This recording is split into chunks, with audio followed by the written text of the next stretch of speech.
Well, hello friends, welcome back to my office again for this short video. And I don't know that I'll plan on doing a whole lot of videos here on the podcast. Maybe we will, maybe we won't. You tell me how you're liking them and if you're enjoying them or not. But as you know, Sandy Creek Stirrings Press has officially been announced, and I'm very excited about how the Lord might use that ministry here in the future. Of course, that's coming to our website on July the 14th. We're shooting for around 9 a.m. somewhere in there, and you'll be able to have the availability of all 8 of those books that we mentioned in our last video. Well, on our Facebook page, as I was doing some work early this morning, I wanted to post about this book right here. And this is a book, my most recent book that I just finished writing, entitled Dad, Tell Me a Story. And it's recovering the lost art of fatherhood, imagination, and wisdom. I'm really pleased with how this book turned out, and I think it really helps kind of fit the vision of something that I noticed just in my own life, but as well in the lives of other young fathers, something that is a great tool of generations gone by that has been lost. And so as I was going to post this morning, kind of post the cover and a picture and talk about, what the vision, what the story was behind this book, I thought to myself, it might be a better idea if I just read the introduction. After all, that's what I wrote the introduction for, is to introduce kind of the vision and the scope of the book to everybody who reads it. And so when I thought about doing that, I thought, well, I'll just shoot a short video. I don't have a really nice video set up. Maybe one day in the future, if enough people like this type of format, then maybe we'll look into doing that in the future. So right now, you're literally just joining me in my office. Across the way is where I normally sit. I've got a nice office chair that my wife bought me. Praise the Lord for that. I've got a rocking chair on the other side, and I do counseling in here and all kinds of different things. But I thought, for this video, there's something about getting in an old wooden rocking chair. You're going to hear the creaking every now and then, and just reading the introduction to you about the story of my own story behind this book, and kind of what I hope it'll do in the lives of fathers. And Dad, Tell Me a Story. So without further ado, let's jump right in. Let me read to you the introduction real quick, and I'll try and avoid any type of quirks. I realized that as I was thinking about this video, I might, be rocking back and forth. I don't really want to do that during the video, but we'll find out, all right? I kind of get lost in the pages when I start. But let me give you that introduction, tell you why this book, I think, will help every father who will read it. Your children listen to stories every day. They are being told stories through screens, games, songs, shows, movies, books, advertisements, friends, influencers, and algorithms. Those stories are teaching them what to laugh at, what to admire, what to fear, what to excuse, what to desire, what to mock, what kind of person to become, and what kind of world they live in. The question is not whether your children will hear stories. They will. The question is whether any of those stories will be told in your own voice. And that is the burden of this book. The story at the beginning of this book, The Old Chair and the Old Sword. And just in case you're wondering, you say, what story are you talking about? Well, there's a story right in front of the introduction. You'll have to read to find out. The Old Chair and the Old Sword is fiction, but the loss behind it is real. It is the story of a father who sees, if only for a moment, what his own home has forgotten. He sees an old chair, and in that chair he recognizes the place a father once occupied in the imagination, memory, and wisdom of his children. He sees an old sword, and in that sword he recognizes the fatherly art of storytelling, the voice of a present father carrying truth, warning, wonder, courage, laughter, memory, and wisdom into the hearts of the next generation. That sword has not been destroyed. It has been laid down, and that may be the quieter tragedy. Some losses happen with noise. A thing is attacked, mocked, broken, and thrown away, and everyone sees it happen. Everyone knows that something has been taken. But other losses happen almost politely. They're not destroyed. They're displaced. They're not hated. They're neglected. They're not thrown into the street. They are set aside, then pushed back, then forgotten by men who would have insisted, if asked, that they still valued them. That is what happened to many of the old stories. Have you heard of King Arthur and the Knights of the Round Table? Of course you have. Now tell me the story. Not merely that there was a sword and a stone, not merely that there was a round table, not merely that Lancelot and the Holy Grail somehow belong somewhere in the midst of it all. Tell me where Arthur came from. Tell me why the sword mattered. Tell me what made the table round. Tell me who the knights were, what they sought, what they lost, and why the story still casts such a long shadow across the imagination of the Western world. Many fathers would have to pause, not because they've never heard of Arthur. They have. And that is the strange thing. The name survived, but the story did not. The same could be said of many old tales. We've heard of Excalibur, Romeo and Juliet, Robin Hood, the Holy Grail, the Three Musketeers, Beowulf, the Trojan Horse, Hamlet, Treasure Island, and a man named Friday. Their names still move throughout our language. Their shadows still surface in conversation. We name coffee shops and football plays, business strategies, neighborhoods, movies, games, and children's toys after stories that many of us can no longer tell. Consider phrases that we use in everyday life. We know the cry of Romeo, Romeo, but many could not tell the tragedy of Romeo and Juliet. We warn of Pandora's box, praise a man with a Midas touch, call a miser Scrooge, describe a man as Jekyll and Hyde, and speak of interests as falling down the rabbit hole. We talk of a sports team having a Cinderella season, brood over life's sour grapes, say open sesame when jesting at an automatic door, and worry over Goliath-sized circumstances ahead. Many never realize that each of these come from the world of old stories. The phrases still remain, the names are still used, yet sadly the actual stories have faded. We may still borrow from them, we still use their names. Their shadows still move through our language, our jokes, headlines, advertisements, our ball games, our business, our films, and our everyday speech. But for many fathers, these stories no longer live as treasures ready to be handed to our children.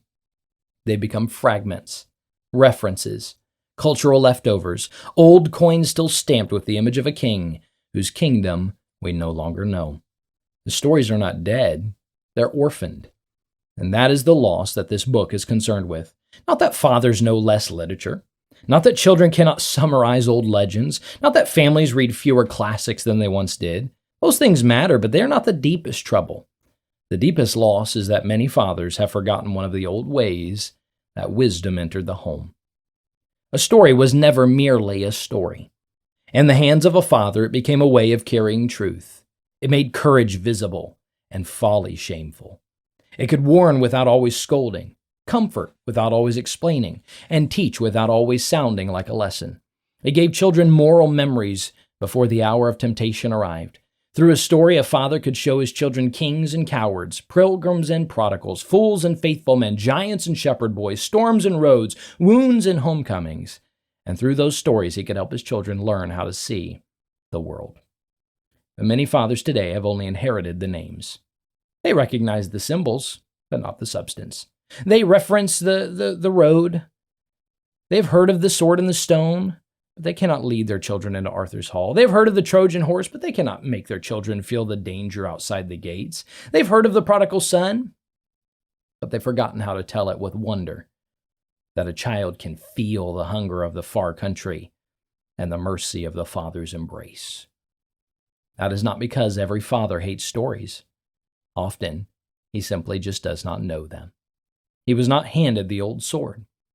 He did not grow up beneath the sound of a father telling stories in the home. He entered a world where stories were mostly watched, not told, streamed, not carried, consumed, not remembered.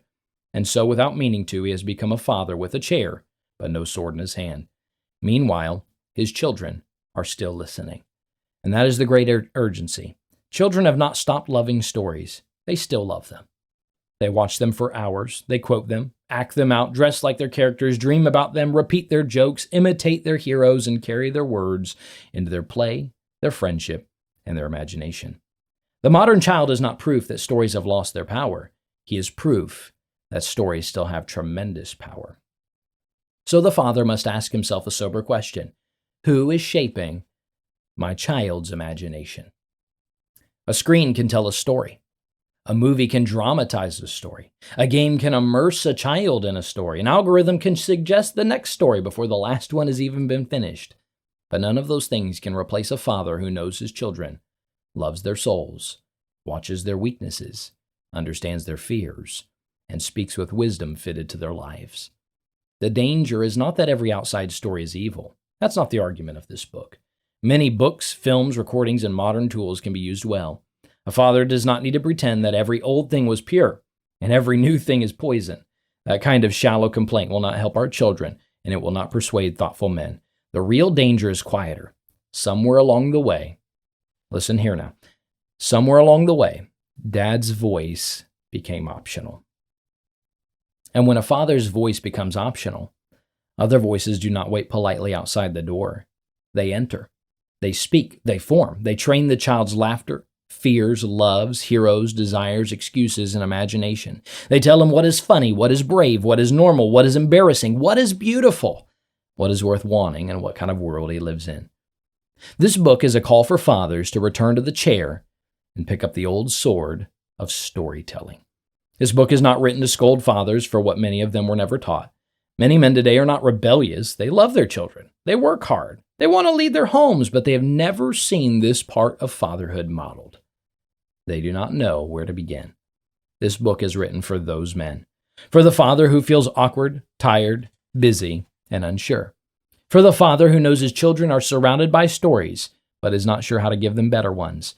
For the father who wants his children to read, imagine, think, laugh, wonder, worship, dream, and remember. For the father who knows Bible accounts, but wants to tell them with more reverence and awe. For the father who has family memories his children has never heard. For the father who has been sitting in the chair night after night with the old sword within reach but unused. Dad, your children need more than your provision. They need more than your rules. They need more than your correction. They need more than your presence in the same house while living a separate life. They need your voice. These are stories your children need to hear, and some of them need to come from you. Not because you are the greatest storyteller in the world, not because you know every tale, not because your memory is perfect or your words are polished, but because you are their father. The old stories are still waiting. The old chair is still there. The old sword is still within reach. And before we can learn how to use it, we must first understand why storytelling is such a fitting sword for a father's hand. So that's the introduction of this book. Now, the book goes in to define exactly what I mean by the old sword of storytelling. Obviously, I'm not talking about the sword of Scripture, which is way more significant than any earthly story can ever be. But as we get into the book, I also describe that this book is not intended for every dad to go back and learn old stories and learn old legends and learn, I read to my children last night, Henny Penny, otherwise known as Chicken Little. And we talked about, how when you're headed for the king, don't let anybody get you off the course. It might be a dangerous thing. And so as we went through some of these things, I realized, those old stories had a certain moral value that you could tie in biblical principles with. And that's really the heart of this book. This book is not necessarily about giving you a whole bunch of stories to tell your children, as much as it is what storytelling does for the home. So chapter 1 is the old sword of storytelling. What exactly do I mean by that? Chapter 2, when the storyteller left the chair. Chapter 3, the children who cannot imagine. That's a great chapter on why imagination is important on a spiritual level. We often think about imagination as this kind of, play thing, go out in the backyard, go play with some Legos. But imagination, it has a certain moral training ground to it that you might not expect. When the storyteller left the chair was chapter 2, it talks about how the radio and television and then streaming eventually replaced Dad's voice in the home. Chapter 4 is what stories do to the soul. Chapter 5, the greatest story ever told. That's a wonderful chapter. Chapter 6, what storytelling gives the father, how it helps you as the father.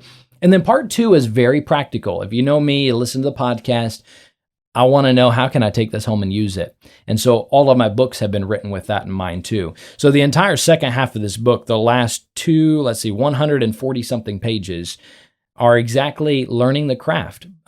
We've got the starting places of storytelling, the first tools in the storyteller's hand, how to read like a storyteller, practical tips for the storytelling father, the first month of storytelling, sample stories for the first month. And then at the back, we have several appendix there. We've got Appendix A, the father's story card, Appendix B, the reading log for the storytelling father, and then a very interesting appendix, which is letter C, stories and books for the storytelling father. I think this book could be a real help and a use to you. I think if you'll give it a chance, if you'll read Dad, Tell Me a Story, I'm praying even now that you'll find it to be a help in helping you to father and helping you to be the type of storyteller that Jesus was. I mentioned in the last video, Jesus was a master storyteller. You know, the Bible isn't just a book of just doctrine or theology, but it's the greatest book, the greatest compilation of stories you've ever read. And the most amazing thing is there's one central story, that faint crimson thread that's not really so faint if you look for it, that runs through the entire book, cover to cover, the story of the gospel, the story of love. And so Dad Tell Me a Story will be available on our website through Sandy Creek Stirrings Press starting July the 14th. My friend, until next time, keep looking up and keep stirred up for the cause of Christ.